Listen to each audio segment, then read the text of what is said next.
Boa noite, pessoal. Tudo bem? Vamos a mais um Fala Jurídico Ambiental 6. Vamos abordar Código Florestal, questões climáticas, o que aconteceu no Rio Grande do Sul, o que pode ser levado em conta, enfim, quais são as implicações jurídicas, inclusive de aplicação técnica, que nós vamos participar com a doutora Rita Maria Borges Franco, que eu já estou colocando ao vivo. Muito bem-vinda, doutora Rita, muito boa noite, como vai? Oi, Andréa, tudo bom? Muito legal estar aqui, viu? Estou bastante contente. Vocês da comissão são maravilhosos.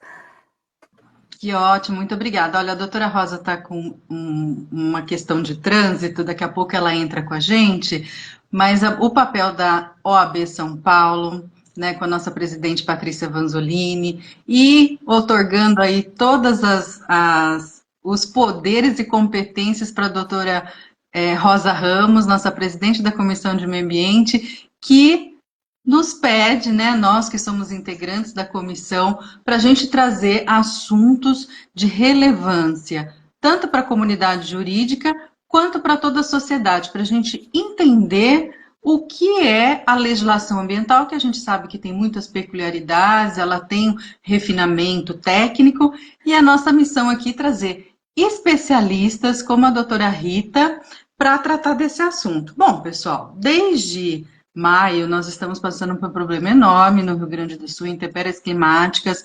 A nossa comissão e outras entidades, como a NAMA, como o Ministério do Meio Ambiente, inúmeras entidades têm discutido como resolver, como transformar, como regenerar esse ecossistema de várias cidades do estado do Rio Grande do Sul que tiveram aí problemas enormes, né? Perdas de casa, perdas de vidas, perdas de patrimônio, perdas de cidades e bairros inteiros em algumas situações. Isso afeta a vida de pessoas, animais, bens, insumos, produção, entre outros. E a doutora Rita, pessoal, por que que ela é a especialista para falar desse assunto? A doutora Rita, ela tem uma carreira muito sólida na área ambiental. Ela é mestre e doutora em Direito em Relações Sociais, com ênfase em Direito Ambiental pela PUC. Sua atuação tem sido destacada por pares em clientes, inclusive em revistas especializadas, como WWR, LL 250, TL 500, Chambers, LL, Best Lawyers, Análise de Advocacia Mulher. É autora de artigos e capítulos de livro com ênfase na nossa área, que é o direito ambiental. E, enfim, gente, ela tem aí um percurso enorme, inclusive faz parte de várias entidades, como uma muito parceira nossa, que é a UBA, né, que é a Associação Brasileira de Advocacia Ambiental. Gente, o currículo da doutora Rita é enorme e a gente tem aí a satisfação de tê-la aqui na comissão, dividindo os seus conhecimentos, e hoje vamos tratar de dispositivos específicos do Código Florestal, né? Como é que a gente aplica o Código Florestal em momentos de emergência, urgência, catástrofe, né, doutora Rita? E dando boas-vindas novamente à senhora e aos ouvintes que estão entrando aí com a gente, muitos colegas de comissão, muita gente da sociedade. Eu queria que, antes da gente ir para as perguntas técnicas, uma contextualização sobre o tema. Por que que ele é tão importante para quem está aqui assistindo esse encontro? Por que que ele é tão importante a gente prestar atenção em certos dispositivos do Código Florestal e como a gente vai aplicar nessa situação de emergência? Ai, Andréa, de novo, muito obrigada por me acolher aqui. A comissão faz um trabalho fantástico, né, de convencimento da importância do direito ambiental no nosso dia a dia. E estar aqui conversando com você, a gente bateu um papo antes, né, antes de hoje, justamente para discutir esse tema e por que que a gente achava que era legal trazer essa discussão aqui para esse nosso Fala Jurídico, né? É, a gente tem uma situação muito grave no Rio Grande do Sul que envolve demais a situação da infraestrutura local, né? Enfim, a gente sabe que estamos falando de cursos d'água, estamos falando de APP, né? E de uma toda a infraestrutura que existe justamente para dar conta de atender as demandas da sociedade, que foi prejudicada por conta desse desastre, né? E que a gente precisa pensar e entender como é que as regras do Código Florestal, enfim, o próprio ordenamento jurídico conseguem ajudar a gente a navegar por esse momento tão complexo com a maior tranquilidade possível em termos de enfim, segurança jurídica, né, quando você vai pensar em resolver questões que envolvem, por exemplo, a travessia de cursos d'água, né, enfim, restabelecimento de rede de esgoto, né, e uma série de outras infraestruturas que, enfim, acabam sendo sempre afetadas nesses episódios, né. Certamente. Né? Infraestrutura, é o que se perde, né? Junto com casas, pessoas, produção agrícola, né? O Rio Grande do Sul também tem essa questão. Sim. Então, visto aí, pessoal, que o tema é extremamente relevante, né? Agora vamos à parte prática, jurídica da aplicação do Código Florestal. Então, quais são as implicações aí de se falar em eventual dispensa de autorização e intervenção em áreas de preservação permanente, gente? Áreas de preservação permanente como matas ciliares, né, aquelas áreas que ficam no entorno do rio, e conforme a faixa tem um nível de proteção pelo Código Florestal, em casos aí de obras de interesse, por exemplo, da Defesa Civil, porque a gente viu que a população, a Defesa Civil, a polícia trabalhou todo junto. Como que é? Existe essa possibilidade, doutora Rita? E como se dá na prática isso? Pois é, a gente tem no Código Florestal uma definição do conceito de APP, não é? Que está ali no artigo 3º. Nós temos uns conceitos que trazem, que são previstos depois, de utilidade pública, de interesse social e de baixo impacto, não é? E na própria previsão do Código Florestal, para que você possa intervir em APP, que são aquelas faixas definidas no artigo 4º, né, margem de rio, nascentes, enfim, pensando mais aqui em nascente e curso d'água, especificamente considerando as particularidades desse episódio aí do Rio Grande do Sul. A regra geral é que você só faça intervenções em áreas de preservação permanente no caso em que você tiver caracterizadas hipóteses de utilidade pública, interesse social ou baixo impacto, né? Sendo que em alguns locais, como por exemplo intervenção em nascentes, dunas e restingas, você só pode intervir no caso de utilidade pública. Se a gente for olhar esses conceitos de utilidade pública, interesse social e baixo impacto, eles são bastante, um rol bastante explícito no sentido de ter ali um detalhamento interessante daquilo que pode ser feito e sob quais circunstâncias. O grande problema, e é esse o problema que a gente enfrenta quando discute episódios de desastres, é justamente porque, às vezes, você não dá conta de cumprir as formalidades da lei, né? Requerer uma autorização, enfim, fundamentar um pedido, né, justificando ali, recolhendo RT, enfim, para tomar essas providências, né? Então, imaginem que, como é que você faz, como é que o ordenamento jurídico se organiza para conseguir caracterizar situações excepcionais que permitem aí uma intervenção sem necessidade de autorização prévia, não é? E essa é a regra que está prevista ali no artigo 8º, enfim, no parágrafo 3º, quando ele coloca aqui, é dispensada a autorização do órgão ambiental competente, e aí estamos falando tanto de município, né, quanto dos estados, quanto competentes, né, não é? Eu sei que esse é um assunto muito caro a você e até queria te ouvir sobre isso, mas eu acho que existe a minha provisão de que é dispensar a autorização do órgão competente em caráter de urgência, não é, de atividade de segurança nacional e aí, de obras de interesse da Defesa Civil destinadas à prevenção e mitigação de acidentes em áreas urbanas. A urgência, para a gente ter uma ideia do que seria urgência, é aquilo que não pode ser adiado. Né? E quando a gente discute, por exemplo, o que a gente está vendo no Rio Grande do Sul, a gente tem ali uma definição de atividades de obras de defesa civil, né, prevista como um tipo de intervenção de utilidade pública cuja autorização seria possível, né, desde já. Nós temos aí essas atividades que basicamente buscam, né, por definição, as atividades de obras de defesa civil, elas buscam restabelecer algum grau de normalidade social, não é? Por meio da reconstrução e recuperação de obras de infraestrutura. E aí, o que a gente está discutindo quando for pensar em infraestrutura, né?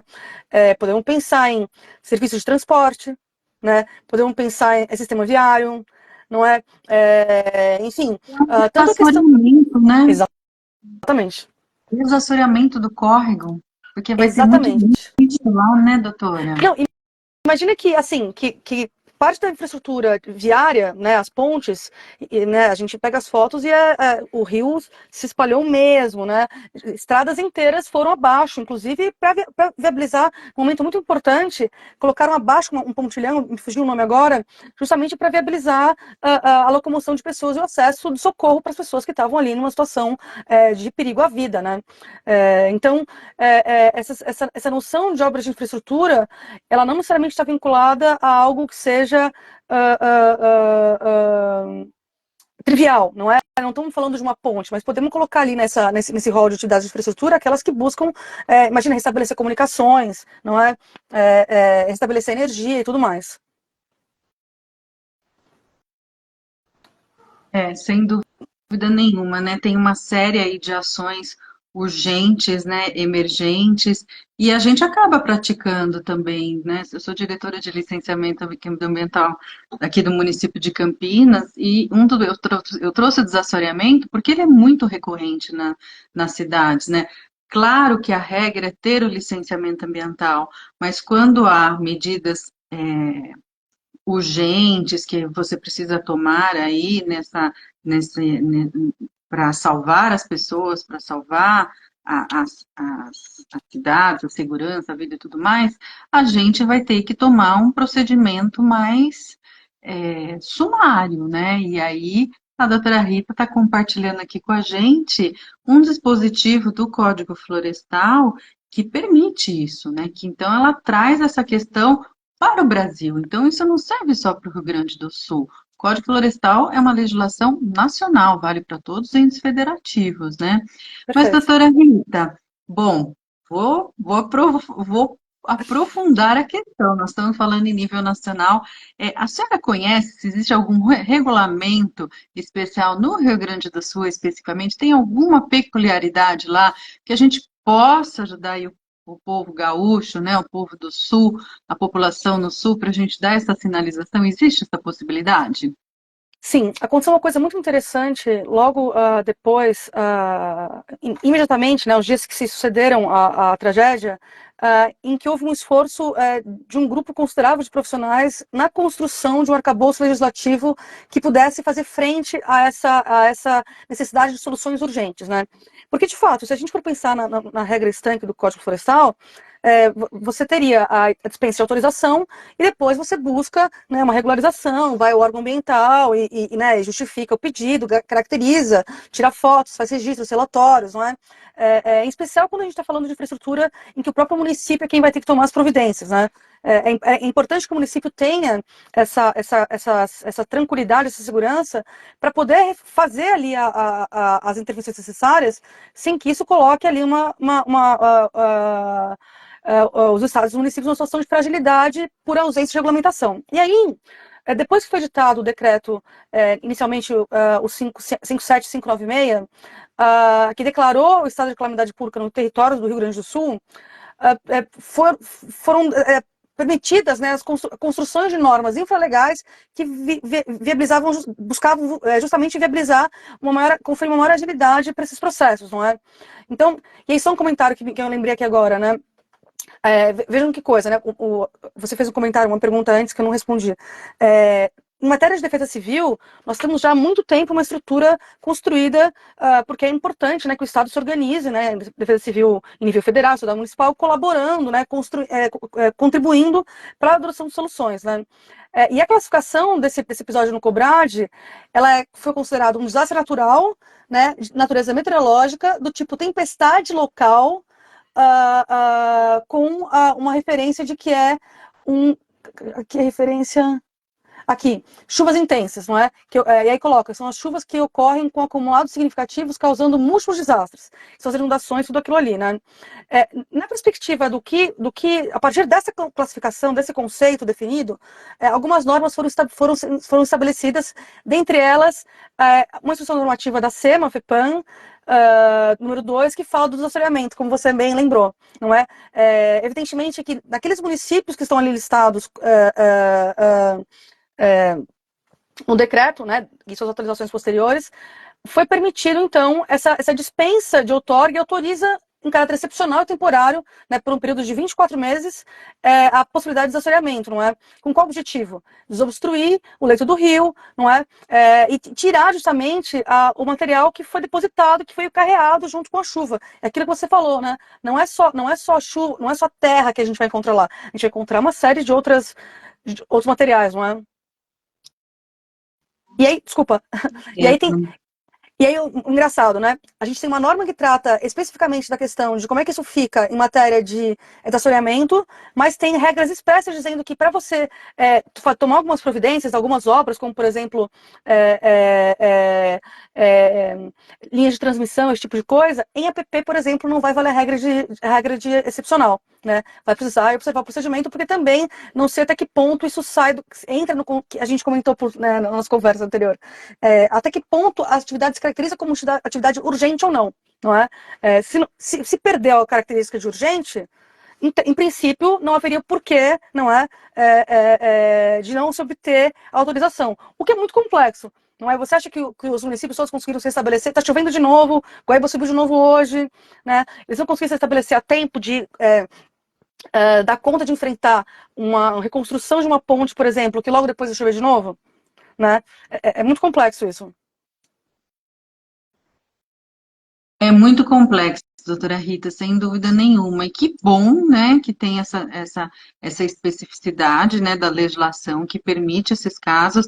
E eu queria contar aqui uma prática, a gente sempre conta a nossa prática, né, a laboral. Aqui em Campinas, a gente se pauta muito na Defesa Civil. É a Defesa Civil que vai nos informar. A gente pede atestado da Defesa Civil, né, para a gente como órgão ambiental, né, como órgão competente para o licenciamento, eu estou falando isso para os municípios que licenciam, porque no Brasil não é a realidade de 100%. Se os municípios não licenciam, aí vai ser o Estado, né? Mas aí eu vou fazer essa pergunta prática. Não sei se a senhora pode dividir com a gente qual é o desdobramento, então, do assunto para os órgãos que tratam com a questão ambiental, né? Como que se dá isso na prática? Esse ponto é interessante, né? Em especial depois da sua reflexão. Eu acho difícil a gente querer exigir, né, do município que ele vá conseguir cumprir todas as etapas de um licenciamento ambiental, de uma autorização ambiental, para conseguir fazer frente a algo que seja efetivamente urgente. E num cenário de desastre dessa magnitude, às vezes até as comunicações com prejudicados. Como é que você vai entrar a recolher uma RT? A agência bancária está fechada, como é que você vai pagar a guia, não é? Porque se caiu o sistema da internet, enfim.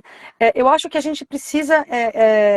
as regras estão aí, as exceções estão aí, e elas têm que ser levadas em consideração com bastante razoabilidade e racionalidade. O papel da Defesa Civil ajudar nessa construção e na caracterização de uma situação de urgência é muito importante. E aí, né, acho que a gente conversando com uma colega que não é do Brasil, ela não fazia dimensão de como é que era estruturada a defesa civil no nosso país. Não é que havia esse papel colaborativo, enfim, que é integrado, né, uma comunicação que se dá com os órgãos de licenciamento em casos como urgência de bastante célere. Nós estamos...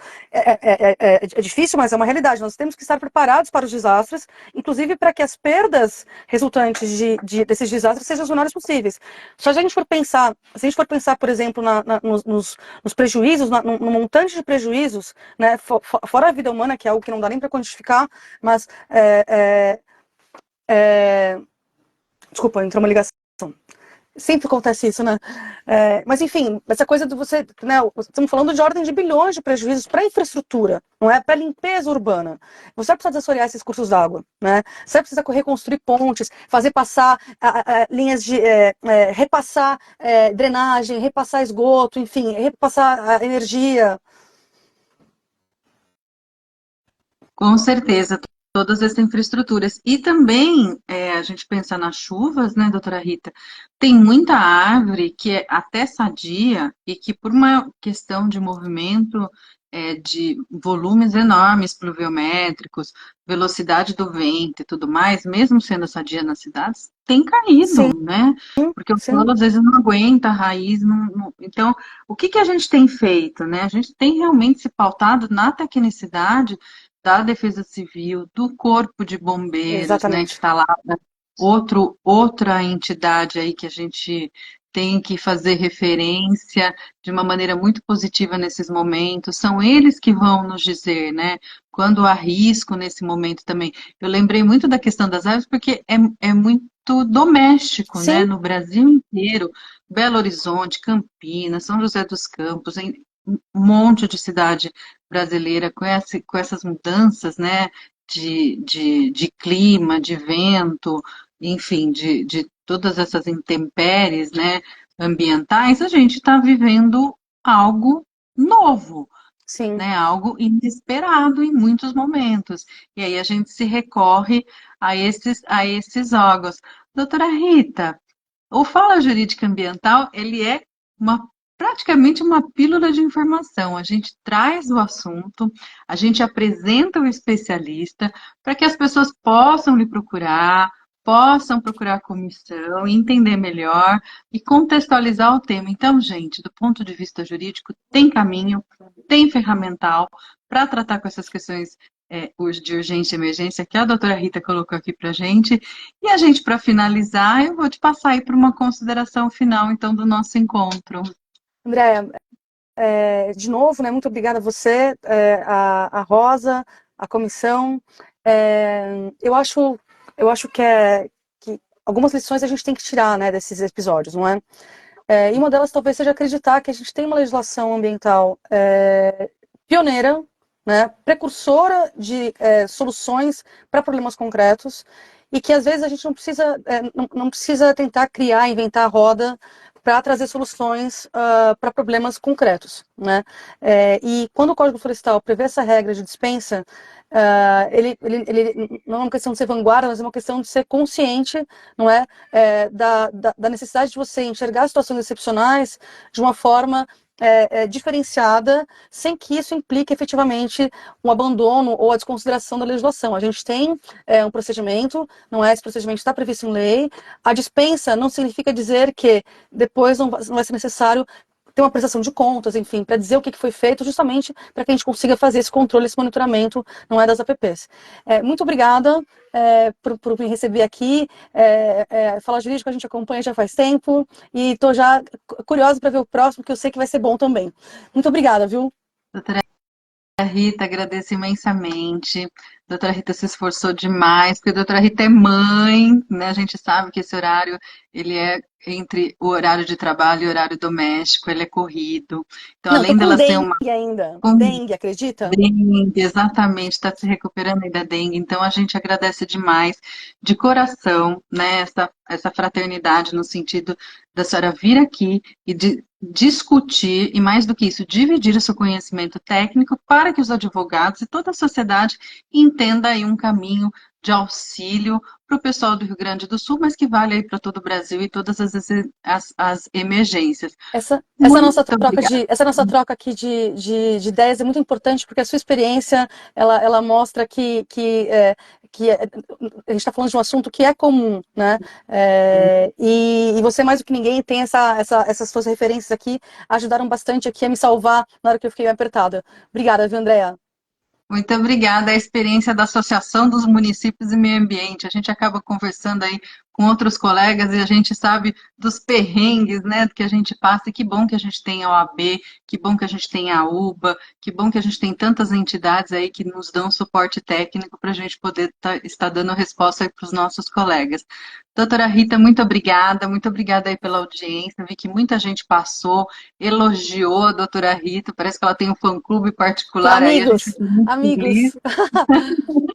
A gente fica muito feliz e até o próximo Fala Jurídico Ambiental. Muito boa noite. Obrigada, boa noite.